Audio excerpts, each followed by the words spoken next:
नमस्कार, मी पंजाब डक. 26-27 मेच्या दरम्यान केरळला मान्सून येणार. मग तिथून काय होतं, 5 ते 6 दिवसामध्ये महाराष्ट्रात येणार आहे. म्हणून शेतकऱ्यांनी शेतीचे कामे सर्वप्रथम करून घ्यावी. खास करून हे आपण भोकरदनमध्ये जालना जिल्हा आहेत, म्हणून या जालना जिल्ह्यात तिकडं आल्याच्या नंतर सगळीकडे असेच राहणार. म्हणून ह्या शेतकऱ्याला सांगू इच्छितो की तुम्ही शेतीचे कामे आठवा, कारण की तुमच्याकडे 28 आणि 29 तारखेला मान्सून पूर्व अवकाळी पाऊस येणार आहे. आणि ह्या ज्या मिरच्या लावल्या त्यांच्यासाठी जीवदान ठरणार आहे. आणि तुम्हाला सांगतो, हे जे वारं चालू आहे ना राज्यामध्ये, आता हे जे वारं असं इतकं जोरात सुरू आहे, 22 तारखेपर्यंत असंच वारं राहणार आहे चालू. 23 तारखेच्या नंतर हे वारं बंद होणार आहे. म्हणून हा राज्यातल्या सर्व शेतकऱ्यांनी लक्षात घ्यायचा. राज्यातल्या सर्व शेतकऱ्याला सांगू इच्छितो की तुम्ही काय करा, शेतीचे कामे करून घ्या. मान्सून उद्या म्हणजे 17 तारखेला म्हणजे उद्या सकाळी पहाटे सकाळी अंदमान बेटाव मान्सून दस्तक देणार आहे. मग अंदमान बेटाव मान्सून दस्तक दिल्याच्या नंतर कंप्लीट 10 दिवसाला तो केरळला येतो. मग केरळला आल्याच्या नंतर 5 ते 7 दिवसामध्ये त्याला महाराष्ट्रामध्ये यायला लागतं. केरळला जर 3 दिवस सारखा पाऊस पडला तर तिथं मान्सून आला जाहीर केलं जातं. म्हणून तुम्हाला एक सांगू इच्छितो की शेतकऱ्याला सांगू इच्छितो की तुम्ही काय करा, शेतीचे कामे अगोदर आटपून घ्या. कारण की राज्यात उद्याच्याला म्हणजे 17 मेला मान्सून अंदमान बेटात दस्तक देणार आहे.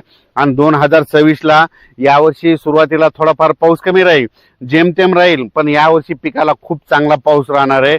या ज्या वर्षी सुरुवातीला पाऊस कमी पडतो ना, त्या वर्षी मात्र परतीचा पाऊस खूप पडतो. म्हणून ही सर्वप्रथम शेतकऱ्यांनी अंदाज लक्षात घ्यायचा. बऱ्याच शेतकऱ्याचे फोन आलेत की आता हे वारं चालू आहे, हे वारं कधी बंद होणार आहे. तर सांगायचं झालं तर परत एकदा सांगतो की हे वारं जवळपास 22 तारखेपर्यंत असं चालू राहणार आहे. 23च्या नंतर हे वारं बंद होणार आहे. म्हणून हा अंदाज शेतकऱ्यांनी लक्षात घ्यायचा. 23च्या नंतर देखील तुम्हाला सांगू इच्छितो, राज्यामध्ये म्हणजे ह्या मेच्या शेवटच्या आठवड्यात मान्सून पूर्व अवकाळी पाऊस बरसणार आहे. पण हे सगळ्या महाराष्ट्रात पडणार नाही. फक्त मान्सून पूर्व पाऊस कुठं बरसणार जास्त तुम्हाला सांगतो, सांगली जिल्हा, कोल्हापूर जिल्हा, सोलापूर जिल्हा, सातारा जिल्हा, घाटमाता, कोकण, पुणे, त्याच्यानंतर अहिल्यानगर, बीड जिल्हा, धाराशिव जिल्हा, हे लातूर जिल्हा, ह्या पट्ट्यामध्ये मात्र मान्सून पूर्व पाऊस बरसणार आहे. म्हणून हे अंदाज सर्व शेतकऱ्यांनी लक्षात घ्यायचा.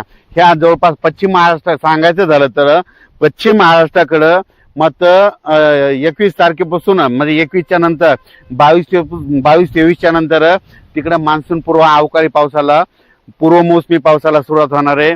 म्हणून पश्चिम महाराष्ट्राच्या शेतकऱ्यांनी अंदाज लक्षात घ्यायचा. पण विदर्भ आणि मराठवाडा आणि इकडं उत्तर महाराष्ट्र या भागाकडं मात्र हे अवकाळी जास्त येणार नाही. मग या इकडं विदर्भ मराठवाड्यात कधी येणार तर तुम्हाला सांगू इच्छितो, 27, 28, 29च्या दरम्यान म्हणजे मेच्या शेवटच्या आठवड्याच्या टायमाला मग मान्सून पूर्व पाऊस येईल. म्हणून हे अंदाज सर्व शेतकऱ्यांनी लक्षात घ्यायचा. तुम्हाला सांगू इच्छितो, सध्या देखील आज देखील म्हणजे सातारा जिल्ह्याकडे देखील, सांगलीकडं, त्याच्यानंतर कोल्हापूरकडं, त्याच्यानंतर कोकणपट्टी, पुणे ह्या परिसरात देखील आज पाऊस पडणार आहे. म्हणून हा अंदाज देखील त्या पट्ट्यातल्या शेतकऱ्यांनी लक्षात घ्यायचा. पण सध्या तरी मान्सून पूर्व पाऊस तुम्हाला एक सांगू इच्छितो, पश्चिम महाराष्ट्राकडे त्याचं स्वरूप जास्त राहणार आहे. आणि ज्यांचा ऊस, त्या शेतकऱ्याचे मला फोन आले, काही शेतकरी म्हणतात आम्हाला ऊस लागवड करायची, कधी करा. तर त्या पश्चिम महाराष्ट्राचे जे शेतकरी येतात कोल्हापूरचे, त्यांना ऊस लागवड करण्यासाठी सांगू इच्छितो की तुम्ही काय करा, म्हणजे 20, 21, 22, 23 तारखेपर्यंत तुम्ही सऱ्या हे ओढून रेडी करून ठेवा. कारण की त्याच्यानंतर मेच्या शेवटच्या आठवड्यात मात्र पश्चिम महाराष्ट्राकडे चांगल्या स्वरूपाचा पूर्वमोसमी पाऊस बरसणार आहे. म्हणून अंदाज लक्षात घ्यायचा. आणि त्याच्यानंतर राज्यात मात्र शेतकऱ्याला परत विनंती करतो की तुम्ही शेतीचे कामं सुरुवातीला आवरा. कारण की 17 मेला अंदमान बेटावर मान्सून दस्तक देणार आहे.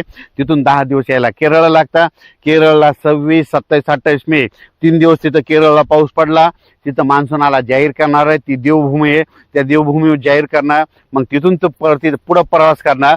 पण हे प्रवास करत असताना एखाद्या वेळेस पाऊस एखाद्या शॉर्टकट मार्गाने सुद्धा येऊ शकतो. म्हणून ही अंदाज सर्व शेतकऱ्यांना लक्षात घ्यायचा आणि शेतीचे कामे करून घ्यायची. अचानक वातावरण बदल झाला तर लगेच एक मेसेज दिला जाईल. तर पाहू शकता, हे भोकरदन तालुक्यामध्ये हे मिरचीची लागवड करतात, उन्हाळ्यामध्ये मिरची लागवड करतात. यांना हे पीक जमलेलं आहे आणि यांना ह्या मिरची पिकाचे पैसे देखील होता. आता ही इतीत मिरची झाली. संपूर्ण भोकरदन तालुका, सोयगाव सगळीकडेच ही मिरचीची लागवड करतात. आणि हे मल्चिंगवर करतात त्यांना पैसे खूप होतात. माझं तर म्हणणं आहे ज्यांना जे जमतंय त्यांना ते करायचं. म्हणजे निसर्ग म्हणतं पाऊस जास्त तर पावसाळा येणारी पिकं करा, निसर्ग म्हणतं थंडी जास्त तर थंडी येणारी पिकं करा, पण निसर्गाच्या विरोधात जाऊन शेती करू नये. धन्यवाद.